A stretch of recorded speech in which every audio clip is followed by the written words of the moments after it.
اور جب ہم نے فرشتوں سے کہا کہ آدم کو سجدہ کرو تو سب نے سجدہ کیا مگر ابلیس نے نہ کیا.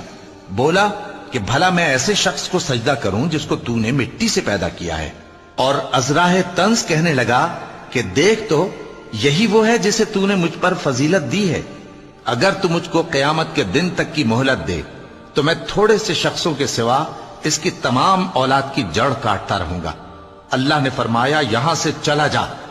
جو شخص ان میں سے تیری پیروی کرے گا تو تم سب کی جزا جہنم ہے اور وہ پوری سزا ہے.